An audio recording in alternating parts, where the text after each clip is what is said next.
बेरोजगारी की दर को और बढ़ाने का काम करेगी ये योजना, और वो भी तब जब उनको ट्रेनिंग दे दी जाएगी, यानी कि एक वक्त के बाद वो फिर से बेरोजगार हो जाएंगे। तो इसको लेकर सरकार का क्या है प्लान, सुधांशु त्रिवेदी जी?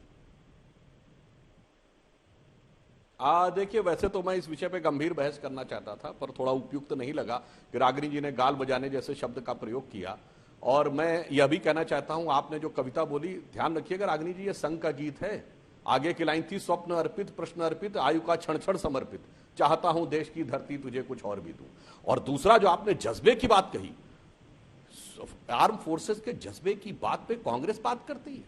26/11 के हमले के बाद हमारी सेना तैयार थी, और तो और बैरक ओबामा ने अपनी किताब द प्रॉमिस लैंड में लिखा है कि मनमोहन सिंह जी से टॉक के आधार पर 2010 में उन्होंने बोला कि उन्होंने इसलिए पाकिस्तान के खिलाफ कठोर कार्रवाई नहीं की कि राजनीतिक दृष्टि से भाजपा को फायदा न मिल जाए। अगर कांग्रेस की हैसियत है तो बैरक ओबामा पे जाके मुकदमा दायर कर दे कि आपने हमारे प्रधानमंत्री को कोट करते हुए कैसे किया है। वैसे ध्यान रखना चाहिए, वो लोग टेप वेप करके भी रखते हैं। खैर, ये तो जज्बे की बात। अब मैं आता हूं फैक्ट के ऊपर बात करने के लिए।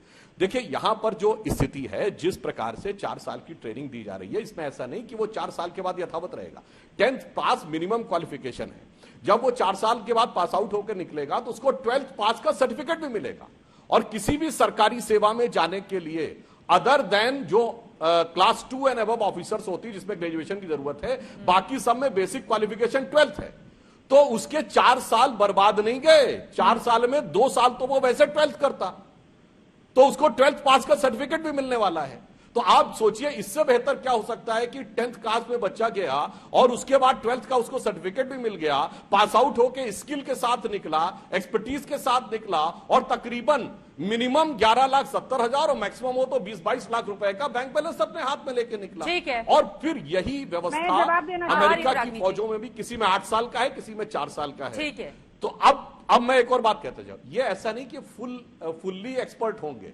जो लोग फाइटिंग फोर्स में परमानेंट जाएंगे, उनकी स्पेशलाइज्ड ट्रेनिंग एक अलग कैटेगरी की होगी। ठीक है भाई, जब भी कोई फौज होती है, सारी फौज एक साथ लड़ने के लिए नहीं जाती है कि 100% लोग सीधे लड़ने के लिए जाते हैं। उसमें भी कैटेगराइजेशन होता है, कौन से लोग फ्रंट पे रहते हैं, कौन से लोग मिडिल पे रहते हैं, कौन से लोग बैक पे रहते हैं। तो ये, और उसका एक और लाभ जानते हैं क्या होगा? एक पीढ़ी के बाद, एक लाइन और बोलूं, अगर आर्मी से लोग निकल के भिन्न भिन्न क्षेत्रों में जाएंगे तो उनके अंदर अनुशासन और देशभक्ति की जो भावना होगी, वो देश में आने वाले समय में समाज में भी तो उस तरह से उपलब्ध होने चाहिए ना। ये भी तो सवाल है सुधांशु त्रिवेदी जी, भिन्न भिन्न क्षेत्रों में क्या रोजगार के उस तरह के अवसर होंगे? इस सवाल पर मैं आऊंगी, लेकिन रागिनी जी, ये तो वीर तुम बढ़े चलो, जो नए बच्चे होंगे उनको एक तरफ सरकार सिखाएगी भी, पैसे भी देगी, उनको सर्टिफिकेट भी देगी ताकि वो 12th भी पास करें और आगे उनके लिए बेहतर अपॉर्चुनिटी भी होगी।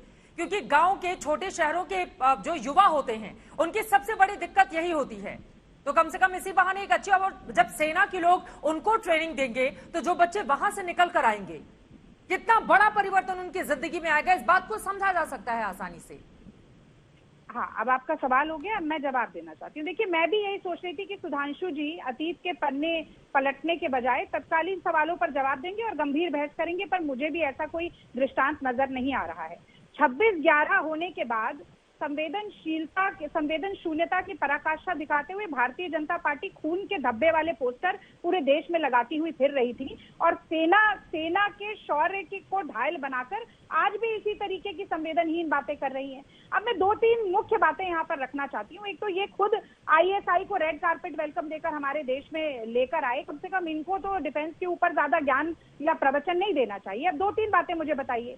अगर डिसिप्लिन और मोटिवेट करना ही आपका टारगेट था तो नेशनल कैडेट कॉर्प्स या NCC को विलेज गांव के स्तर तक ले जाया जा सकता था, वो आपने नहीं किया। आप ये गाल बजाने का काम इसलिए मैं इसे कह रही हूँ क्योंकि आपका असली मकसद ये है कि जो पेंशन के ड्यू बढ़ते जा रहे हैं आर्म फोर्सेस के, जो आप पेंशन के बिल को क्लियर नहीं कर पा रहे हैं, तो आप उस पेंशन से डिप्राइव करते जाएं लोगों को, ये आपका मुख्य लक्ष्य है। इसीलिए आप ना पेंशन की सुविधा दे रहे हैं। आप कह रहे हैं कि लोग अग्निवीर हैं, एक लाइन बोलने दीजिए। आप कह रहे हैं कि अग्निवीर है और आग में झोंकने का काम आप जरूर कर रहे हैं, पर आप डिस्चार्ज पैकेज नहीं देंगे, आप उनको पेंशन नहीं देंगे, आप एक्स सर्विसमैन का दर्जा नहीं देंगे। और तो और मुझे बताइए कि शॉर्ट सर्विस कमीशन ने, सुप्रीम कोर्ट ने कहा था कि जो शॉर्ट सर्विस ऑफिसर्स हैं उनको आपको फ्री कैंटीन और फ्री मेडिकल की सुविधा आजीवन देनी है, आप वो भी इनको अग्निवीर को नहीं देंगे। तो केवल नाम रख देने या नाम बदल देने से काम सार्थक नहीं होता है सुधांशु जी। आप काम तो करवा रहे हैं, लेकिन ना उन्हें सुविधा दे रहे हैं, ना उन्हें नौकरी का वादा दे रहे हैं, जब आप 75% लोगों को डंप करेंगे। ठीक है,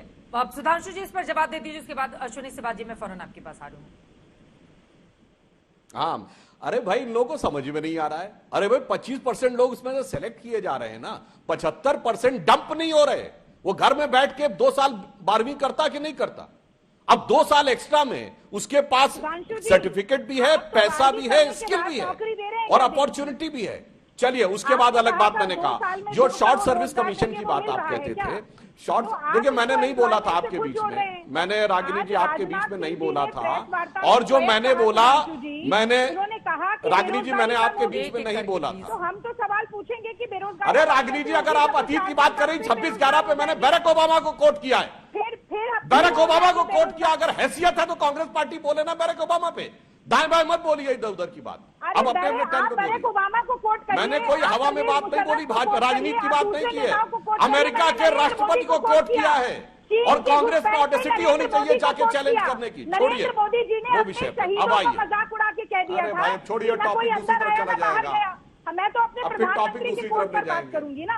बराक ओबामा जज्बा की बात आप कह रहे हैं, चीन के साथ एग्रीमेंट है, ओपन कर दीजिए, छोड़िए उस टॉपिक पे। आ जाते अब इस हैं टॉपिक जिस पर पर इस वक्त क्या बेरोजगारी दूर होगी सरकार के इस फैसले पर, इस टॉपिक पर आ जाते हैं। एक एक करके रागिनी जी उनकी बात हो जाए। 10 लाख ठीक है, ओके। कहाँ से देंगे 10 लाख नौकरियां? आप 2 करोड़ मैं पूछ लेती हूँ, कहाँ से देंगे सुधांशु त्रिवेदी जी 10 लाख नौकरी? तो बना दिया आपने, जो आपने वादे किए वो कोई पूरा नहीं हुआ, आप एक के बाद एक जुमला छोड़ते जा रहे हैं। वो कह रही है जुमलेबाजी है ये। आपसे अगर ये पूछूं तो आपको पता है कि 2004 से 2010 के बीच में कितने रोजगार सृजित हुए थे भारत में? केवल 27 लाख। और जबकि इकोनॉमी की ग्रोथ कितनी थी? इसलिए वो टॉपिक छोड़िए, मैं आज इस पे स्पेसिफिक बात कह रहा हूं।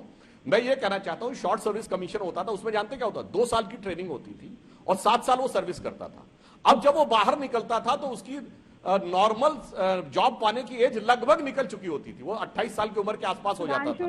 इसलिए अब उसको तो एक सर्विसमैन के रूप में ही कहीं रिक्रूटमेंट होना है। तो उसका दावा ये सही है कि मुझे बाद में और फैसिलिटीज मिलनी चाहिए, जो कोर्ट ने कहा। क्यों नहीं दे रहे हैं? मेरा अरे भाई रागिनी जी, मैं बीच में डिस्टर्ब नहीं किया, जो आप ऐसा कर रही है भाई। ठीक है रागिनी जी, मैं लौटूंगी, जो आप बार-बार डिस्टर्ब कर रही है, तो आपकी बात का शांति से इंतजार किया ना। ठीक है सुधांशु, आपने कुछ भी शब्द बोला, मुझे उचित लगा, अनुचित लगा, मैंने अपने टर्न का इंतजार किया। ठीक है, ठीक है।